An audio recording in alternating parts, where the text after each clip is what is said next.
At the end of Season 3, we saw a passing of the torch. Master Fu ended his long vigil as Guardian of the Miraculuses and handed off the responsibility to Marinette, losing his memories in the process and walking off into the sunset with his new girlfriend. Previously in the same season, it was revealed that Fu was the last living member of the Order of the Guardians, and had accidentally unleashed a senti-monster on the Guardians' temple, destroying the temple, the monks, and numerous other Miraculuses. At the end of the episode Feast, however, all of this was reversed and the Order was restored. And this plot point opens up a world of future opportunities for the show, chief amongst these being the introduction of the Order to the Ladybug and Cat Noir vs Hawkmoth story arc. There are a number of reasons why I think that the Guardians need to make an appearance of some kind in the coming seasons, and they largely revolve around either filling plot holes or inconsistencies or streamlining the story and helping build up different character arcs.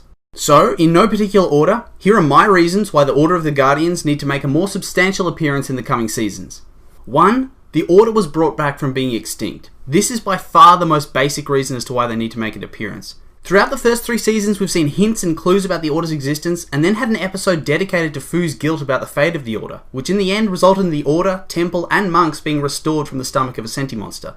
Why bother bringing them back if we're never going to see them or utilise them ever? It would just be a waste of story potential. And this leads into reason number 2. They have plot relevance. It wouldn't make sense from a plot point of view if they just randomly stay in Tibet after being brought back.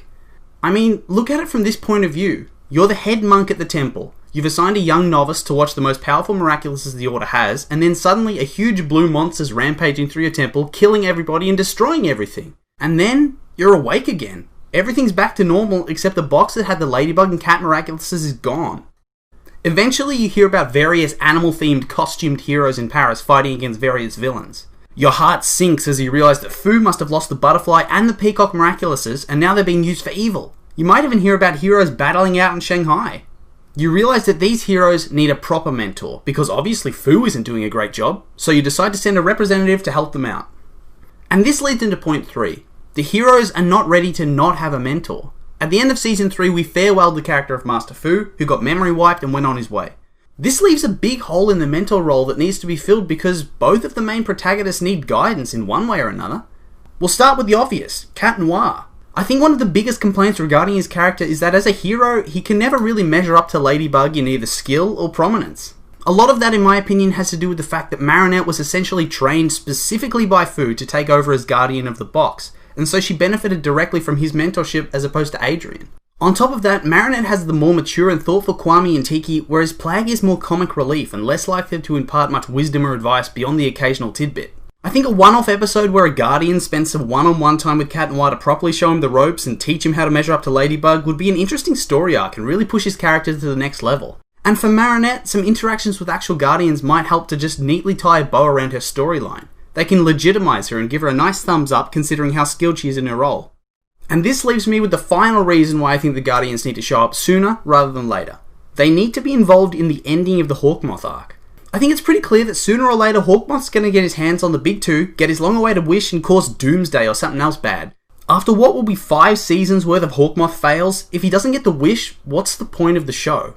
So, that being said, he gets his wish and it all goes badly and the heroes need to fix it all. But how? This is their worst case scenario. Are they expected to be able to fix it all on their own? In the end, they're just teenagers that have had the Miraculuses for a few years at best. How are they supposed to fix a reality-altering wish? To me, it would make the most sense for the Guardians to play a role in helping them undo what's happened. Whether they straight up tell them how, or they give them a spellbook that has all the juicy details, whatever. I think this way you can get around the heroes looking like unstoppable super geniuses, while also having them come out on top. And if you introduce the Guardians early enough, it won't look like a last-minute ex machina. So, what do you guys think? Do you think the Order of the Guardians have a role to play going forward, or do you want to see the heroes go it alone instead? Maybe you want to see the Order explored in a one-off special or something. Let me know.